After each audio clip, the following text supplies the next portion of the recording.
Maraquil's supervisor pushed the contractor form under her wet hands and said she could sign it or lose the fever ward shift by midnight. Oriana Vell caught the paper before the thumbprint dried. She is not choosing anything under threat. The moon mop beside Mara twisted in its bucket. Silver water spilled across the hospital floor. The fibers dragged themselves through the puddle and wrote 2 words. Sick leave. If Mara was independent, why was her mop naming the benefit she had just lost? Mara stared as if the floor had opened. I only asked for tomorrow off. My boy has lung fever. The supervisor reached for the mop. Hospital equipment. Oriana stepped between them. No one touches it until I record the reaction. The form's top corner carried the bronze smoky seal of Alpha King Corwin Ash. Approved reclassification. Contracted environmental service partners. Mara still wore the hospital's gray uniform. Her shift was fixed. Her ward was assigned. Her chemicals came from the supply cage. Her supervisor could threaten her work by midnight. Yet, on paper, she had become a business owner responsible for her own sickness, injuries, and unpaid days. The corridor doors opened. Corwin Ash entered with labor receiver Jasper Mott at his side. The Alpha King was 25, broad-shouldered in a dark forest green Royal Labor coat clasped with silver wolf heads. His sun-warmed olive face looked carved, his hazel gold eyes intent beneath dark hair swept back from a narrow scar cutting through his left eyebrow. Oriana hated that his beauty struck her while Mara shook over a stolen benefit. Jasper looked at the silver words, then at Oriana's hand on the form. Your Majesty, this is the agitation I warned you about. The women ask for independence, then complain when independence includes risk. Mara whispered, I did not ask. Oriana turned the form so Corwin could see the blank election box. She was told to sign or lose her shift. Jasper smiled. Workers confuse freedom with comfort. She has no freedom to contract, Oriana said. She has a ward assignment, a uniform rule, a hospital mop, and a supervisor order. Corwin's gaze moved to the mop. The silver letters had begun to freeze at the edges. What does it prove? That Mara is controlled as an employee while registered as a contractor, and one employee benefit has been withheld. Does it prove the whole classification is unlawful? No. Does it prove who designed the contract? No. That takes schedules, orders, equipment custody, wage deductions, injury claims, and witnesses not frightened into silence. Jasper gave a quiet laugh. Miss Vell mistakes one dramatic cleaning tool for labor law. Oriana looked at Mara's right wrist, curled toward her chest, the old strain pulled awake by the mop's reaction. Moon mop magic always took its price from the body already paying it. I mistake nothing, Oriana said. Magic marks contradiction. My audit proves control. Corwin's expression shifted. He saw perhaps that she was not asking the mop to solve what people had done. Then he still failed her. The reclassification remains pending review, he said. Receiver Mod's program was approved for efficiency and worker choice. No filing will be destroyed, but no hospital service may be disrupted tonight. Mara's face emptied. No service disrupted meant she would work the fever ward without sick leave, without injury cover, and with a contract that could make refusal look like breach. Oriana felt the thin scar across her right palm tighten, remembering her mother called self-employed after a cleaning injury. Oriana made her choice. I will not certify this form as voluntary independence. Jasper's eyes cooled. You exceed your station. My station is to tell the difference between a business and a woman being ordered to clean a ward. The supervisor stepped toward Mara. Then she can leave hospital property. No, Oriana said. She opened her audit case, removed a worker classification receipt, and wrote quickly, Mara Quill, hospital uniform, assigned fever ward, fixed midnight shift, employer mop, denied sick leave, contractor form signed under threat, moon mop reaction recorded. She used initials for Mara's child and no household details. Shame was not evidence. Corwin watched her hands. You will need access to labor records. I will need them outside Jasper Mott's custody. Jasper said, she is building a rebellion out of wet floors. Oriana met Corwin's gaze. No. I am preserving the floor before someone dries it. Respect moved through his face. It did not lift the order or return Mara's sick leave. Seal the mop with the auditor until morning, Corwin said. The form is held, not filed. Held was not restored. Oriana gave him no gratitude for pausing harm he had authorized. Only after Mara nodded consent did Oriana record the silver words on moon paper, wrap the mop head in clean linen, and mark the bucket as worker-held evidence. The letters faded, leaving cold water and Mara's trembling wrist. When Oriana entered the hospital washroom to secure the mop, her breath caught. 2 more moon mops leaned against the drying rack. Across their damp fibers, faint silver words still glowed. Injury cover. Pension. By morning, Mara Quill's sick leave had become a debt. The hospital posted her name on the fever ward board for the midnight shift she had begged to miss. Beneath it, a clerk added contractor absence penalty in red pencil. 2 other cleaners found their injury report slips removed from the staff clinic tray because contractors were expected to purchase their own coverage. At the hotel across the square, women arrived to discover their shifts could be canceled without notice, though their agency fees would still be deducted. Independence, Oriana thought, had become a door that opened only outward. She took the unused linen room beside the laundry chute, before Jasper Mott could seal the washroom evidence. It had 1 narrow window, 3 folded carts, and shelves smelling of soap. Oriana cleared a table, set the linen-wrapped moon mop across clean oilcloth, and opened a worker classification book she had bought with her own coin. No full household stories, she told the cleaners gathered in the doorway. No shame. Bring what proves control. Shift notices, fee slips, uniform rules, supply cage cards, supervisor orders, and anything showing who owned the tools. Mara stood first, wrist wrapped in a dish towel. If I give you my shift paper, can they say I abandoned the job? Not if I receipt it before witnesses. That was the first small ground Oriana won. Not status, not wages, not sick leave, but proof the women did not have to surrender naked. By noon, the linen room held 12 shift notices.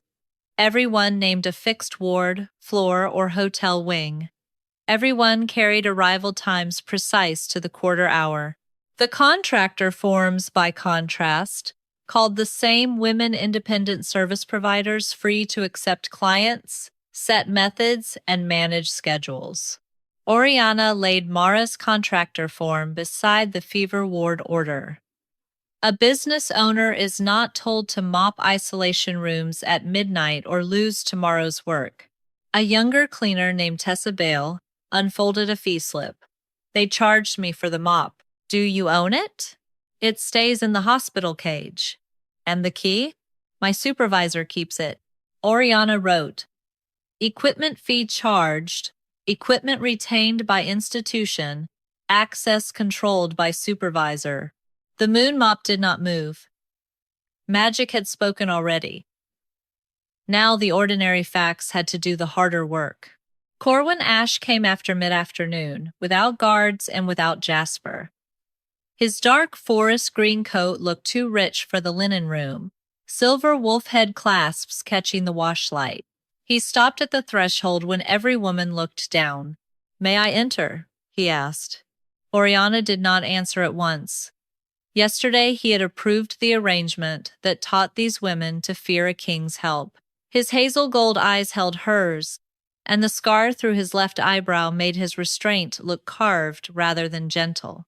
"You may stand by the door," she said. "You may see job titles, schedule patterns, equipment custody, and fee categories. You may not read full names, injury details, children's illnesses, or addresses." Agreed. She showed him the pattern. Fixed times, mandatory uniforms, supervisor keys, hospital chemicals, penalties for refusal, fees for tools, no worker controlled. Jasper called this business independence. Corwin touched nothing. "It looks like command with the cost moved off the employer." Respect entered the room quietly. Oriana did not welcome it. She used it.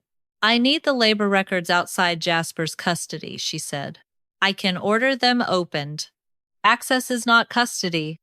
Records go through Magistrate Iden. Worker identities stay under my seal unless each woman consents. Injury details remain with a physician or independent labor counsel. No royal clerk reads them into a hallway." A breath moved through him. Those terms stand. Tessa watched him as if expecting the terms to vanish after he left. Corwin saw that too. "And no retaliation for worker-held proof while review is pending." "Say cleaners," Oriana said. "Not contractors." He looked toward the shelf where the moon mop rested in linen. No retaliation against cleaners preserving proof. That changed something, but not enough. Jasper's answer arrived before dusk in the form of 3 labor inspectors and a notice pinned to the linen room door. "Unauthorized classification gathering may encourage worker agitation, service disruption, and breach of independent contract confidentiality." Mara flinched at the word breach.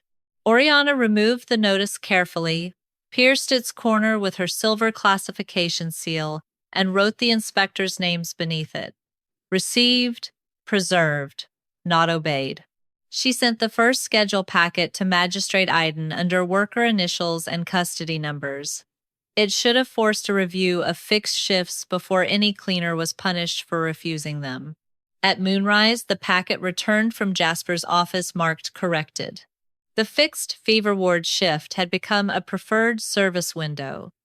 The hotel floor assignment had become a client opportunity. Supervisor orders had become courtesy guidance. Every command had been rewritten as a choice. Oriana looked at the altered pages, then at the worker-held notices still stacked in the linen room. Jasper had not answered control. He had renamed it. Oriana stopped arguing with pages Jasper could rename and began following things cleaners could not pretend to own. At dawn, the corrected packet lay beside the worker-held notices in the linen room. Jasper's version called Mara's midnight fever ward shift a preferred service window. Mara's paper, folded soft from her pocket, still said report by 11:45, ward isolation, failure to attend may forfeit future assignments. A window does not threaten you for refusing to climb through it, Oriana said. Mara managed a tired smile, then winced as her wrapped wrist tightened. Oriana set the schedule packet aside. We prove control with gates, keys, uniforms, and orders.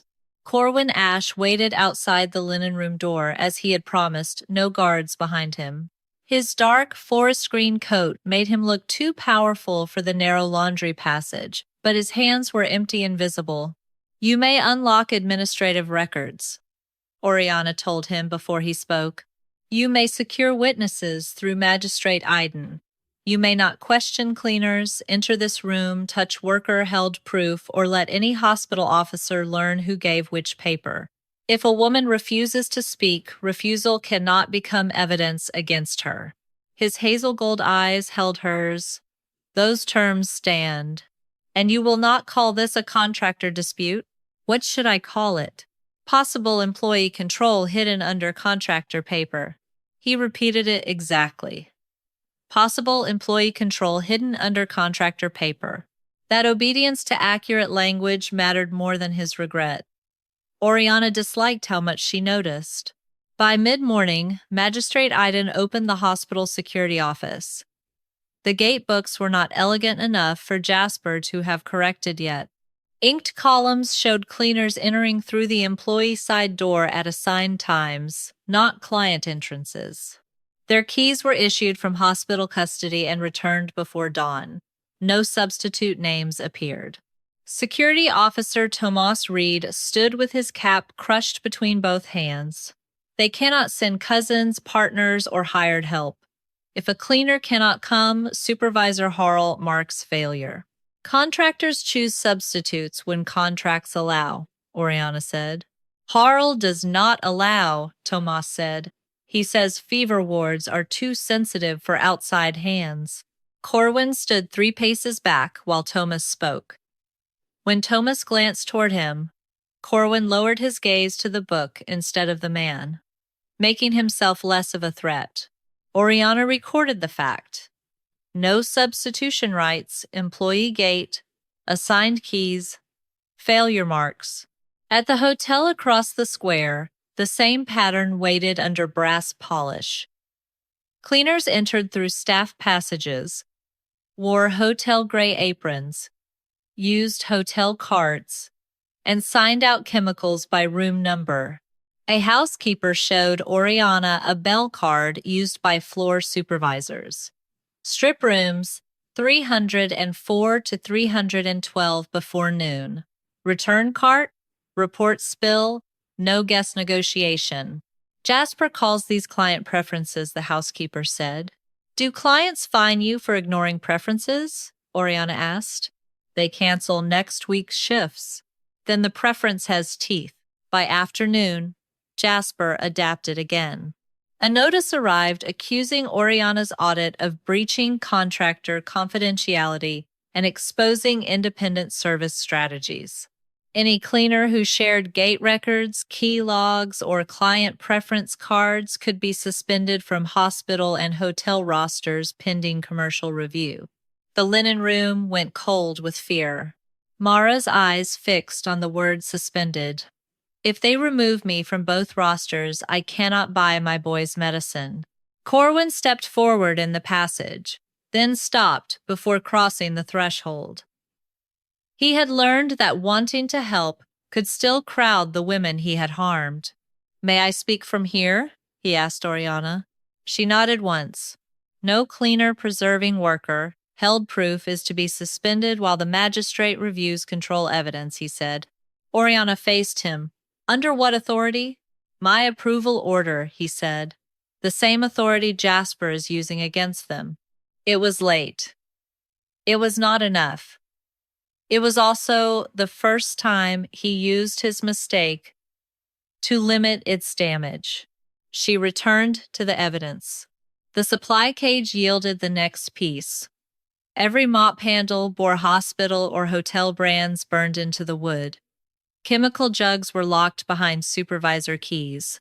Uniforms were assigned by size and deducted from wages if stained, even though workers could not choose replacements. A cart ledger listed Mara's mop as hospital property issued for controlled ward use.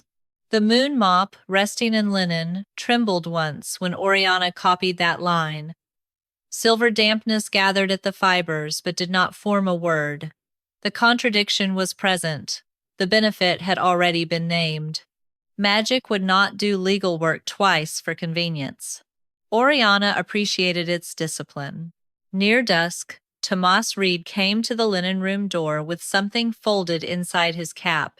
Supervisor Harrell told me to burn old cards, he said. This one was under the gate desk. Oriana took it with a receipt before reading. Fever ward isolation. Mara Quill. Report 1145. Use hospital mop only. No substitute. Failure to follow supervisor order may terminate future assignments.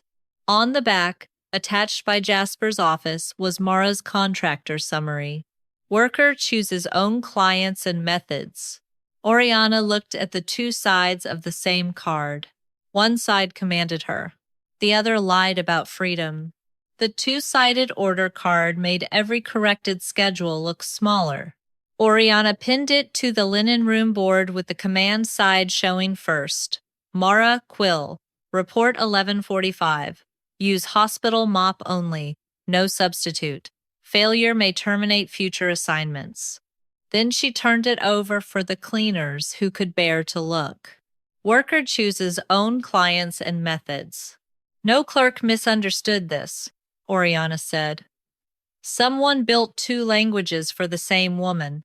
By morning, she asked for wage slips. The cleaners brought them folded into sleeves, lunch tins, and hymn books, as if money records were as intimate as bruises. Oriana did not read amounts aloud. She sorted by deduction type: uniform issue, mop maintenance, cart rental, chemical usage, agency placement, commercial administration. Beside each stack, she wrote only custody numbers. Tessa Bale stared at her own slip. They charged me for the cart. I am not allowed to take past the hotel door. Do you choose the cart? No. Store it where you choose? No. Supervisor locks it in the basement cage. Repair it yourself? They fine us if we touch the wheels. Oriana wrote each answer beside the deduction. A business owner might pay for her own tools. A controlled worker did not pay rent on tools her employer locked away. Corwin Ash stood beyond the threshold again, close enough to hear categories, not names. He watched Oriana's hands move from fee slip to supply cage record, and the attention in his hazel gold eyes no longer felt like command. It felt like a man learning the cost of the language he had signed. She did not soften. At the hospital supply cage, Magistrate Iden opened the lock while Corwin stayed back. The mops were branded with the hospital crest. Carts bore inventory plates. Chemical bottles were numbered and signed out by ward. Uniforms hung by size under a sheet, reading return on dismissal or final payment withheld. Mara's wrapped wrist tightened against her chest when she saw her mop listed as hospital property. Jasper Mott arrived before noon with a smooth expression and 2 agency clerks. Classification audits do not require theatrical tours of closets. Oriana held up the cage sheet. Your agencies charged workers mop and cart fees for equipment owned, assigned, locked, and inspected by hospitals and hotels. Independent cleaners may lease standardized equipment to meet client expectations. Can they refuse? Not if they want the contract. Can they bring their own? Not in sanitary sites. Can they set the fee? Jasper's smile thinned. You are simplifying commercial practice. I am classifying control. The moon mop in its linen wrap shivered on the evidence cart. Silver water beaded along the cloth, then stilled. No word formed. Oriana understood the restraint. The mop had already named benefits. The rest had to be proven by human rules, human records, and human courage. That afternoon, Dr. Helena Soar arrived at the linen room with injury summaries sealed by number. She had treated cleaners for chemical burns, swollen knees, torn wrists, and back strains, but she read no bodies into the room. Each injury occurred during an assigned hospital or hotel shift, Dr. Soar said. Each claim was denied as contractor risk. Mara looked down at her wrist. Oriana kept her voice level. Did the workers choose the site, timing, equipment, or method of the tasks that injured them? Not in the records I reviewed. Corwin's face went still with the kind of anger that wanted an enemy because it could not undo itself. Oriana knew that look. She had worn it at 16 beside her mother's bed, when the hotel called a fall on wet stairs a self-employed accident. Her mother had cleaned the same corridor every dawn, in the same apron, with the same hotel bucket. The days she could not stand, the manager sent flowers and no wages.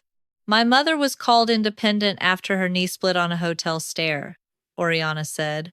The room quieted. She had a supervisor, a key, a cart, and a list of rooms. Independence appeared only when she needed leave. Corwin looked at her as if he had found the wound beneath the audit and knew better than to touch it. I approved Jasper's plan because he said hospitals would lose night cleaning if costs rose, he said. They might have. I feared closed wards. And so you let hidden harm keep them open. His throat moved. Yes. Oriana gave him no absolution for naming the truth.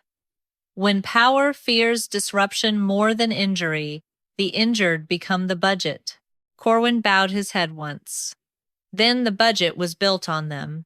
Near dusk, Iden returned from the Contracted Services Classification Board with a packet Jasper had not expected anyone to read beside the fee slips. On top lay an agency pricing table. Beneath it sat a board memorandum marked Internal Guidance. Preserve control language off page. Convert leave, injury cover, pension, and wage floor exposure into contractor administration fees.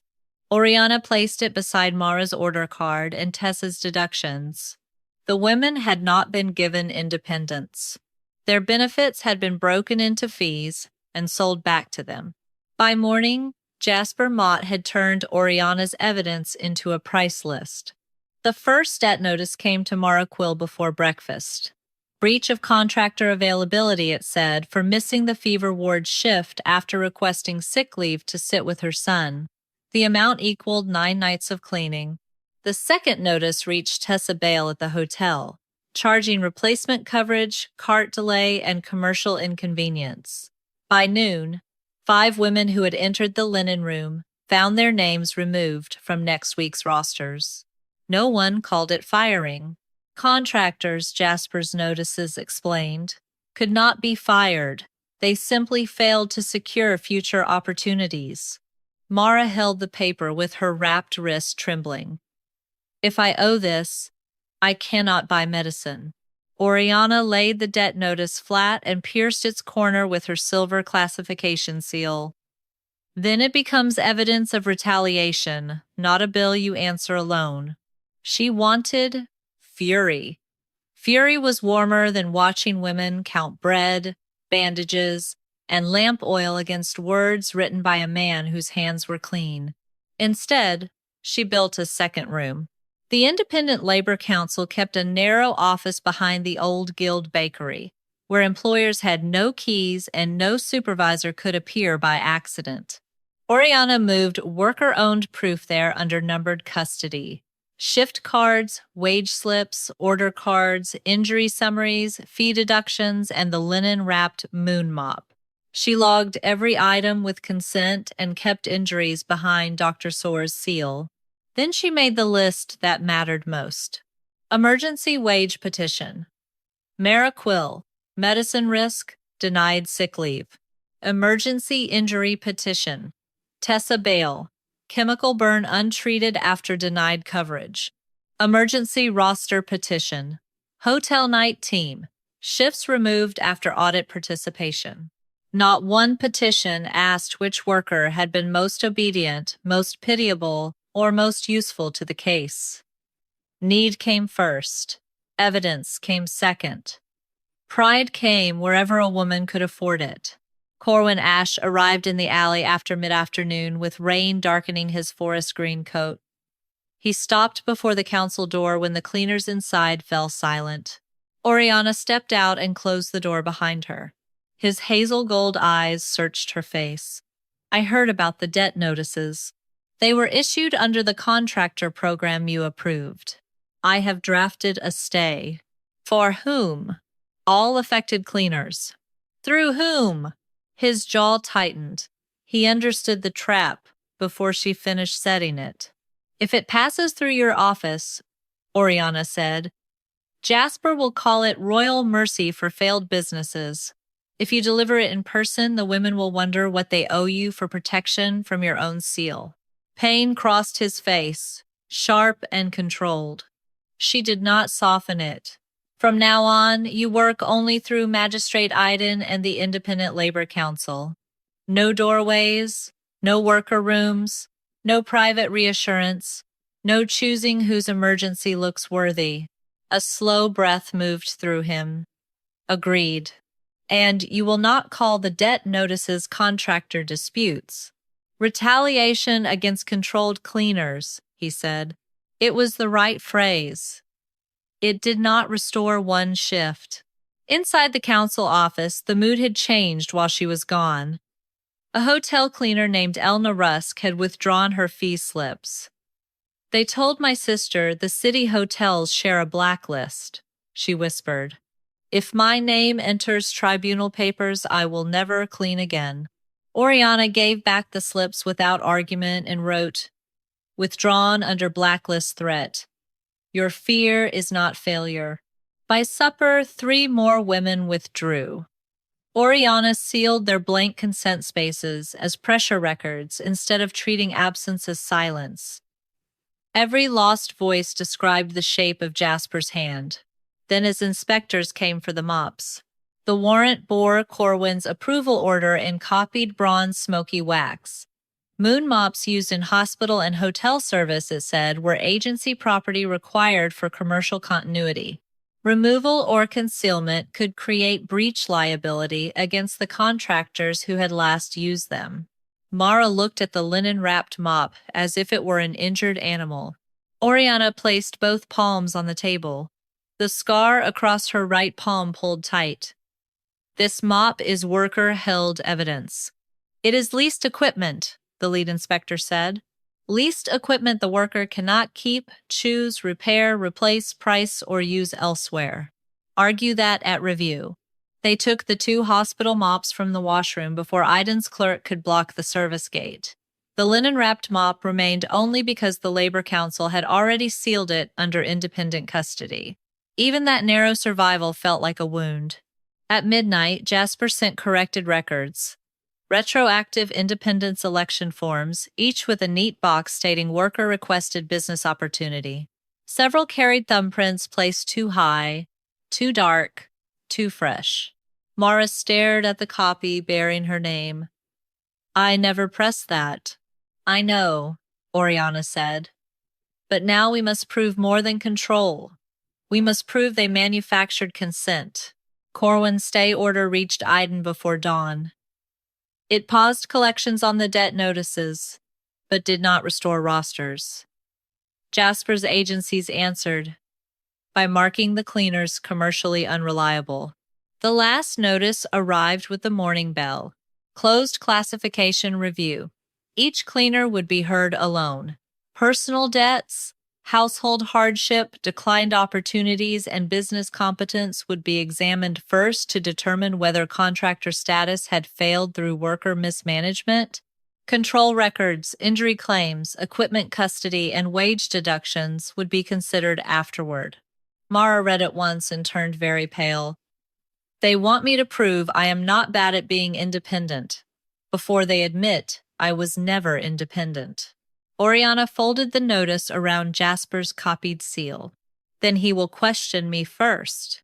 The closed classification review had a table for records and a chair placed where Shame could see the door. Oriana entered before Mara Quill could be called. The room sat above the labor receiver's office, too polished for work and too narrow for dignity. Jasper Mott waited with 2 classification assessors, a stack of retroactive independence forms, and a side tray marked Personal Hardship Review. Miss Vell, Jasper said, this review concerns contractors whose business conduct has become unreliable. This review concerns workers you controlled and charged for the privilege. You are not the contractor under review. No, Oriana said, setting her audit case on the table. I am the auditor who refused to certify your false independence. Question me first. Magistrate Iden sat near the window with Dr. Helena Soar beside him. Both had been admitted only after written objection. Outside the closed door, Corwin Ash waited under the boundary Oriana had set. She felt the weight of him there, dangerous and restrained, but needed him outside more than his remorse inside. Jasper opened Mara's debt file. Before control can be evaluated, we must determine whether these women failed through poor commercial judgment. Debt, household instability, declined opportunities, and inability to manage clients are relevant. Poverty is not a classification factor, Oriana said. It speaks to business competence. It speaks to what happens when employee protections are stolen. He called Mara anyway. Mara entered with her wrists bound, her face gray from a night spent between her son's fever and a debt notice she could not pay. Her eyes went to the hardship tray. Oriana stood. You may decline any question about your child, rent, food, debts, or household fear. You may ask that control records be heard first. Jasper smiled. Coaching a failed contractor. Protecting a controlled cleaner.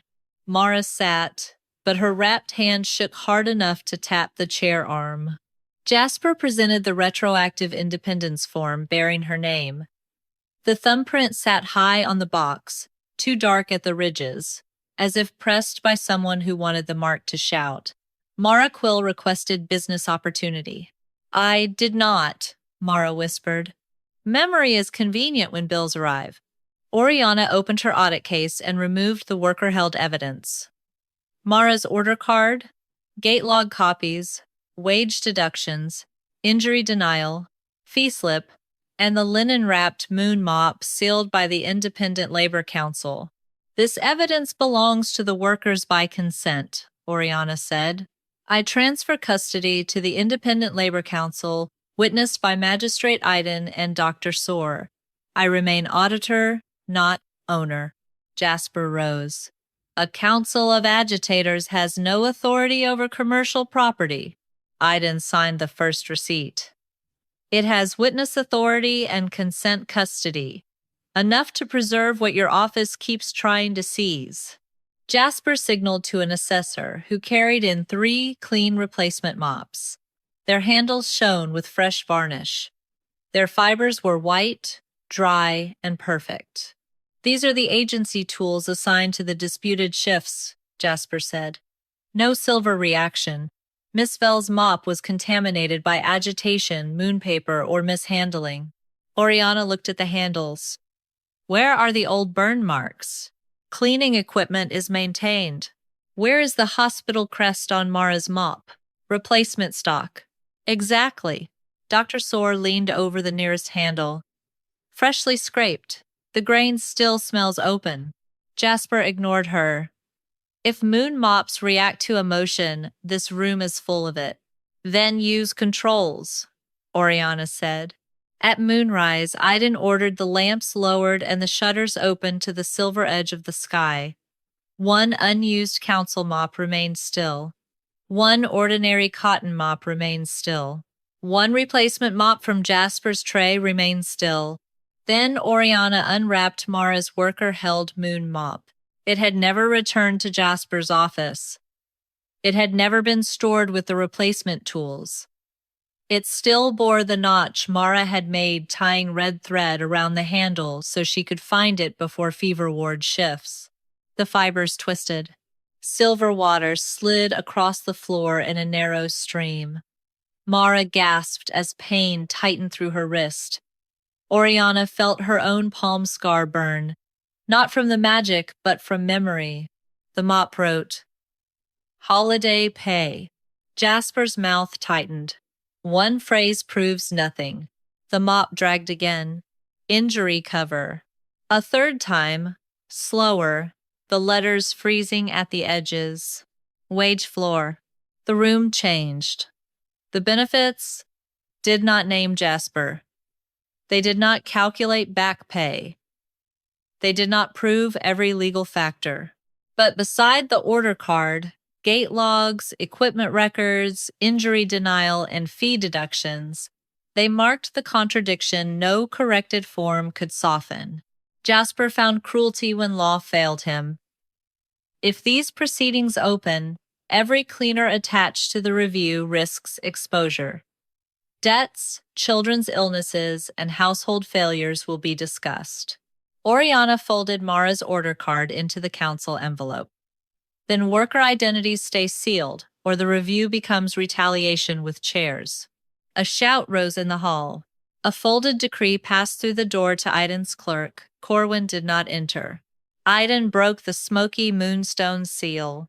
Crown privilege is waived over labor reclassification correspondence, agency approvals, debt notices, roster removals, classification board guidance, wage deductions, injury routing policies, and enforcement warrants. The Alpha King's direct authority over the inquiry is suspended pending tribunal judgment. No worker hardship may be compelled under his approval order. Jasper turned toward the door. Your Majesty cannot abandon hospitals and hotels to labor disorder. Corwin's voice came from outside, low and controlled. I already gave order to the wrong man. Proceed without my command. Protection without possession. Oriana felt it and kept both hands on the evidence. Iden looked from the silver words to the sealed council receipts.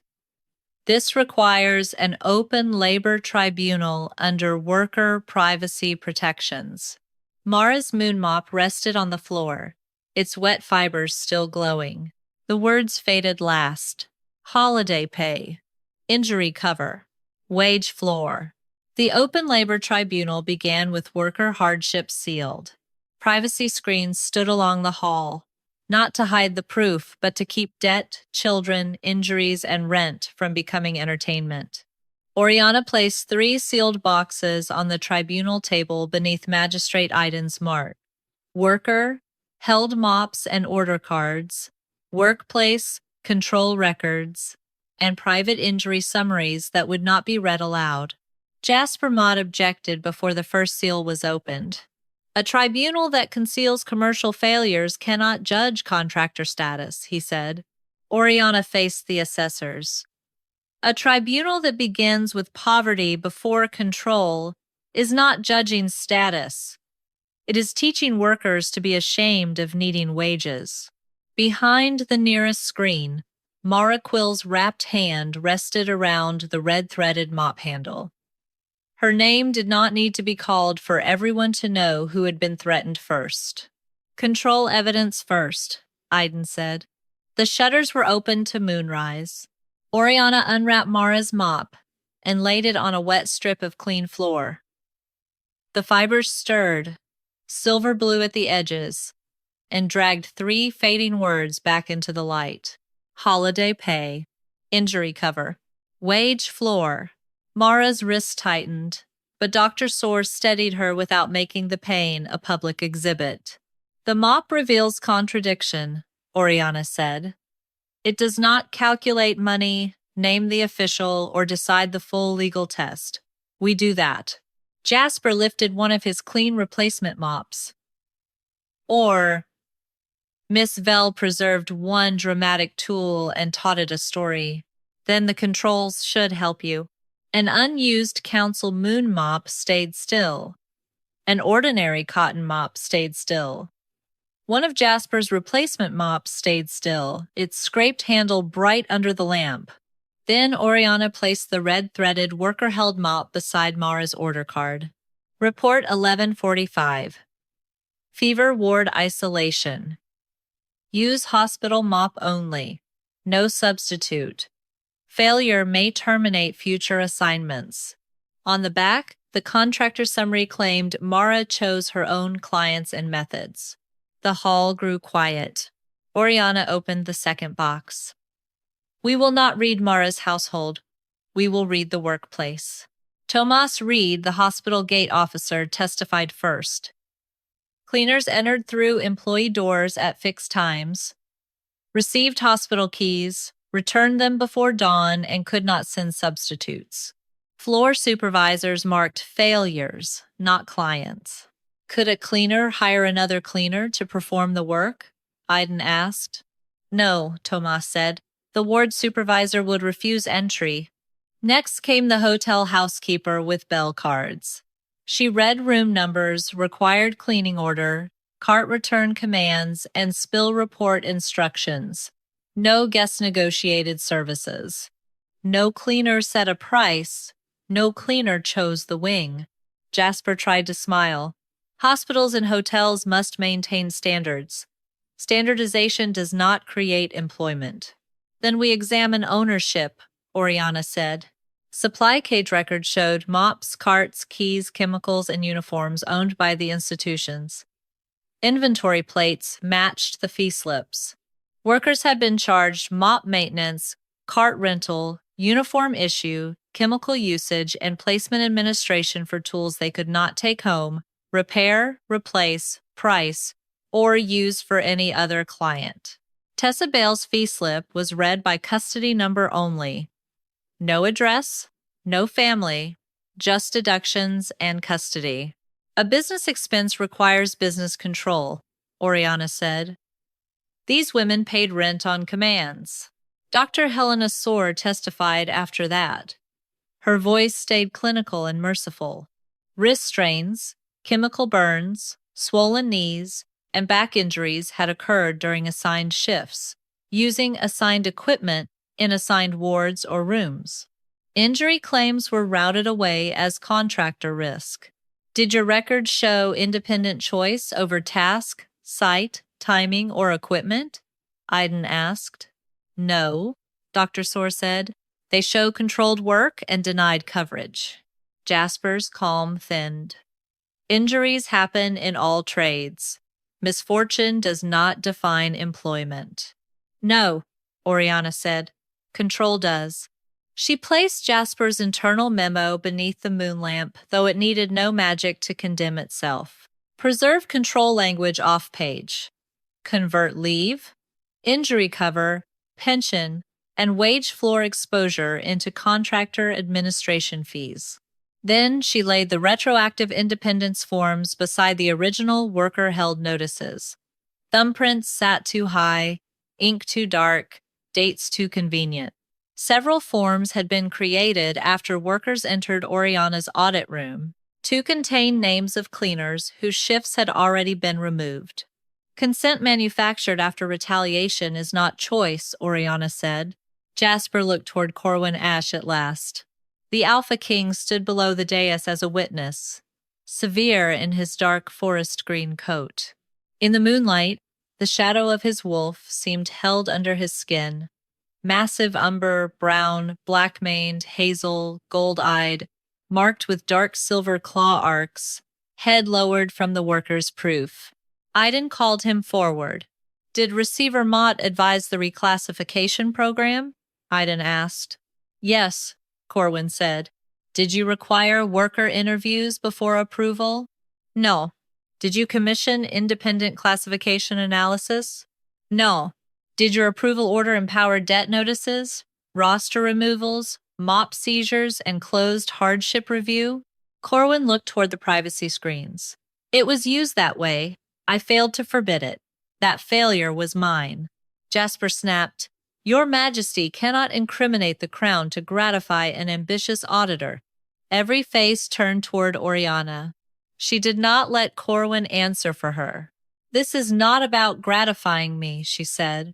It is about whether a woman can be ordered like an employee, charged like a business, injured like a disposable tool, and then told the loss proves she chose freedom.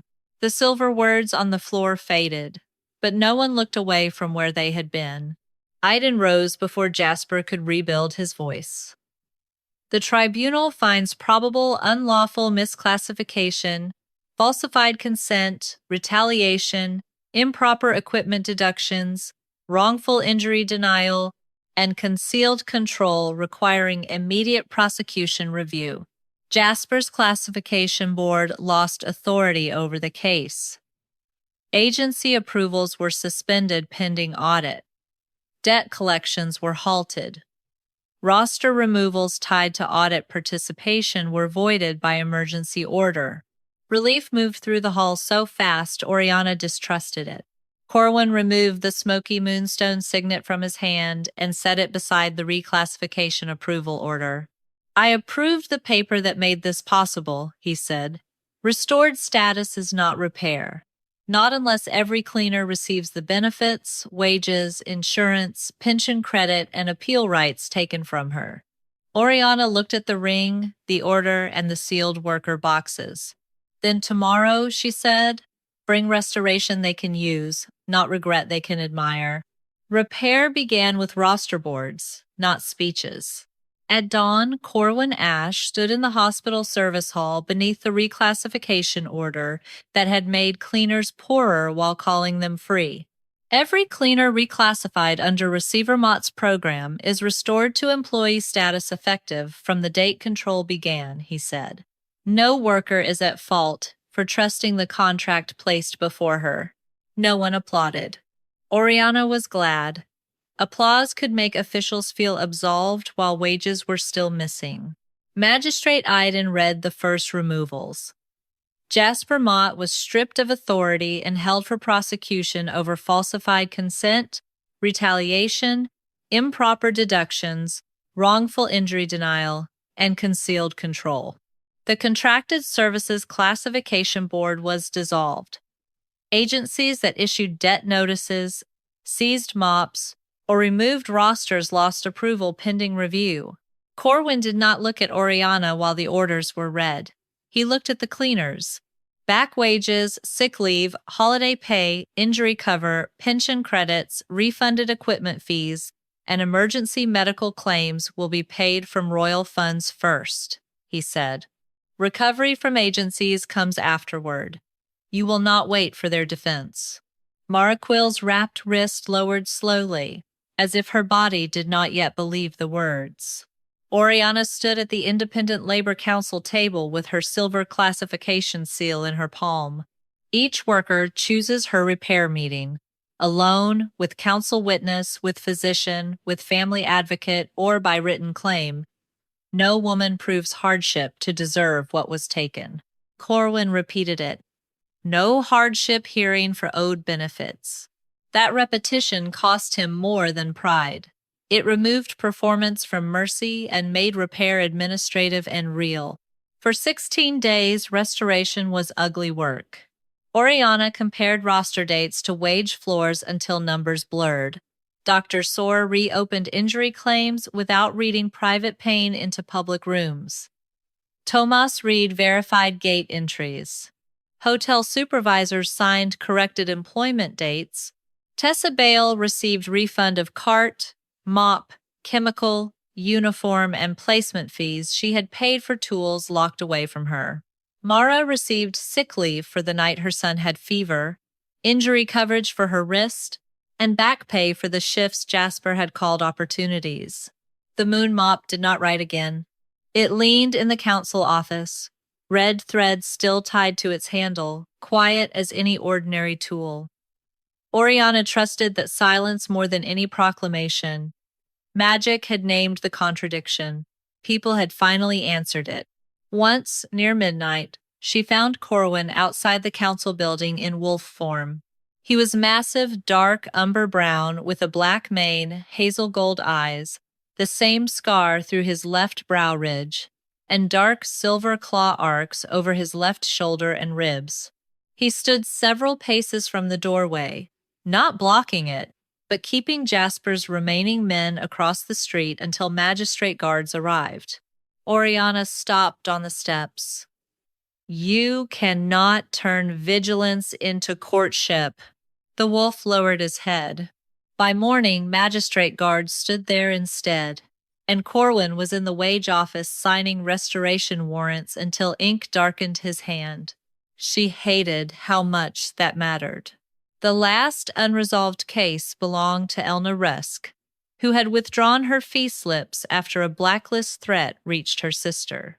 Oriana went alone, without king, clerk, or guard, to the basement laundry, where Elna now washed sheets for cash. No one will make your fear a failure, Oriana said. You choose whether to reopen the claim. Elna chose a council witness, anonymous public record, restored hotel roster, refunded fees, and pension credits backdated to her first controlled shift. She kept her corrected classification paper folded inside her own sewing tin. At moonrise that evening, Mara's mop was set on the freshly cleaned council floor. Its fibers stayed still. No silver words appeared. Not because anyone had forgotten the loss, but because sick leave, injury cover, wage floor, holiday pay, and pension were no longer missing from the repair sheets. Only then did Corwin approach Oriana outside the labor hall. He wore no moonstone signet. His forest green coat was plain at the throat, and without the ring his hands looked almost human, ink-stained and tired. All first payments are issued, he said. Roster restorations are active. Classification appeals now sit outside employer control for 5 years, renewable by worker vote. Crown privilege remains waived. I accepted public censure this morning. I read the order. You should hear one thing without paper. He paused. I approved comfort for institutions and called it freedom for workers. I am sorry. Oriana touched the thin scar across her right palm. Sorry is not a wage. No, Corwin said. But it is mine. Through the open door, Mara laughed softly while Dr. Sora adjusted her wrist support. Tessa argued over a fee refund line. Elna sat with her sewing tin in her lap, no longer hidden. Oriana looked back at Corwin.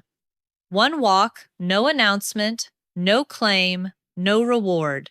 His hazel gold eyes brightened with restraint. One walk. They walked beside the labor hall as moonlight silvered the floor behind them. The quiet mop rested by the door, and Oriana kept the classification seal in her own hand.